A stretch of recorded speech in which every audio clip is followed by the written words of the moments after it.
Without a doubt, one of the most common questions that I've received recently regarding spirit guides, connecting with spirit guides or your guides is, what about negative entities?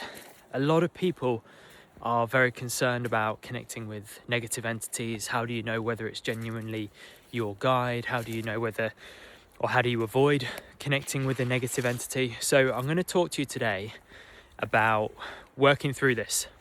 And by the end of this video, I'm confident that I will give you a lot of comfort and confidence in yourself that you can connect and you don't need to be fearful anymore.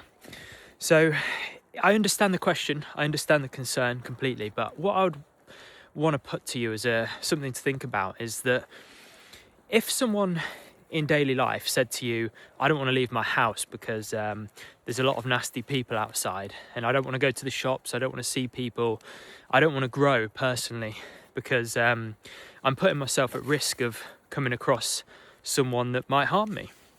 You would be like, well, there is a risk, but you've got to live your life. You've got to try to develop yourself. You've got to try to make the best of it. You wouldn't say, yeah, you're right, there's bad people out there, stay inside, barricade the doors. You wouldn't do that. And I would present the same advice to you when it comes to spiritual growth, when it comes to connecting with guides. You can't just, well, you can, but I wouldn't recommend just avoiding it.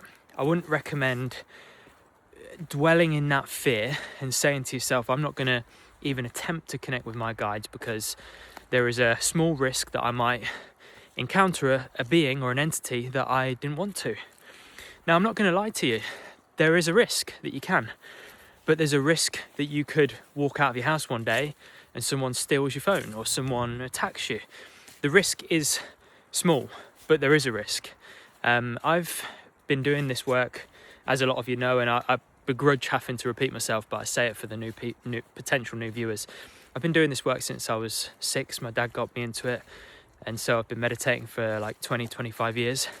I've encountered one negative entity in all of that time, and it lasted for all of about not even 30 seconds, probably about 10 seconds. And it was scary, I will give you that, but nothing came of it.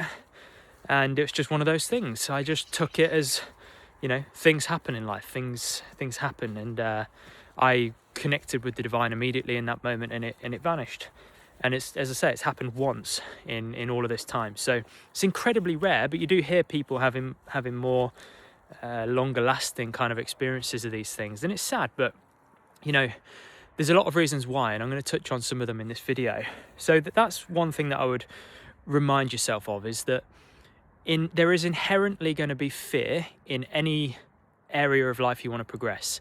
And a great friend of mine once said to, not directly to me, but he said it as a teaching, and it's something that I echo. He said, fear is the red cross that marks treasure. And it's so true. In so many areas of our life, we have to lean into fear. And for some reason, we forget that when it comes to spiritual growth. And people sort of say, oh no, I'm not connecting with my guides. What if I connect with something that I don't want to connect with? And as I say, I'm saying it in a sort of jokey way. I do understand the concern, but I would encourage you to walk through that fear. You've got to lean into that fear a little bit. Growing, I know it's cliche, but growing will require you to step through a bit of discomfort.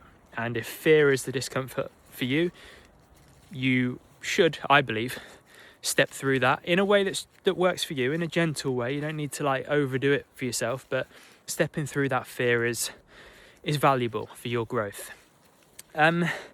Many other people will say things like, don't go through your guides, go to God.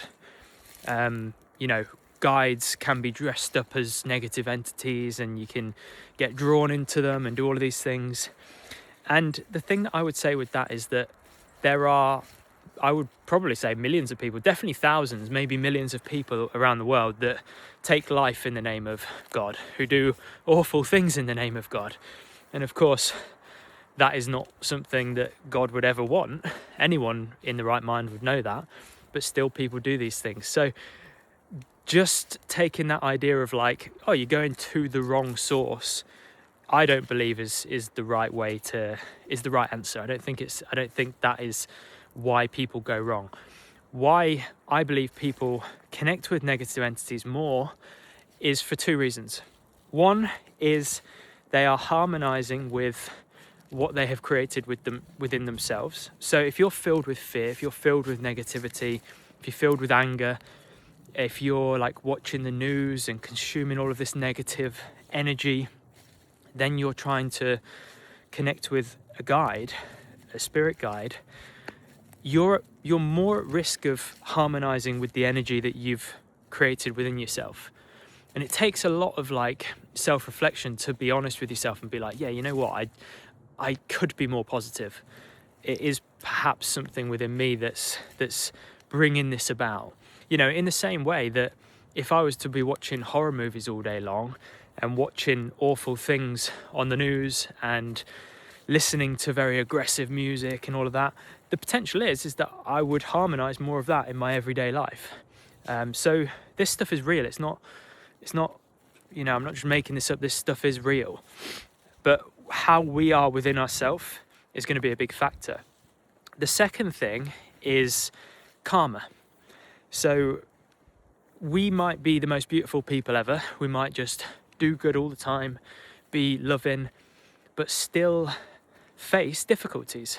And some of that is likely because of past lives, past actions that we've done. And we've all got a bank of, so let's just say for simplicity, a bank of karma that some may be good, some may be not so good. Experiences that we have to go through. And if we are in a great place within ourselves, we go into meditation or we try to connect with a guide, and for whatever reason we see a negative entity or connect with a negative entity, that's just life. Sometimes things happen. And I think that we have to just accept that these things happen sometimes. They are rare, generally speaking, but it's not impossible. But we have to be strong. We have to be not fearless in the sense that we shouldn't have fear, because we're all human and we will have fear. But we should be fearless in the sense that we should gently walk towards our fear. Be courageous is probably a better way of putting it. But we should be courageous, I think. And we should understand that there's always going to be challenges along the path. There's always going to be discomfort. And it's up to us to walk through that. So yes, you could potentially encounter a negative entity in the same way that you might encounter someone who's not got your best interests at heart in your everyday life. But I think overall it is, I wouldn't even say worth the risk, I would say it's essential to take steps, no matter how big or small they may be, towards connecting with a higher source of guidance. And I'm not saying that, as I spoke about earlier, about people talking about connecting with God rather than spirit guides. If you want to connect with God, that's great. I connect with God. If you want to connect with a ascended master, great. If you want to look at a beautiful forest and see it as an embodiment of the divine, great. If you want to go through a spirit guide, great. There's lots of different forms of higher guidance, higher authorities that we can connect with. And I'm about to get very wet. Wow. And yes, there might be a little risk, but take the risk, it's well worth it. Anyway, before I get completely drenched, I'm going to leave it at that. I hope this helps you. If you need more help and guidance with this sort of thing, if you want to learn more about meditation, if you want to be part of an amazing community, I have an amazing school. It's called the Inner Journey School. I'll leave a link in the description. Anyway, I'm out of here. Thanks so much. See you on the next one.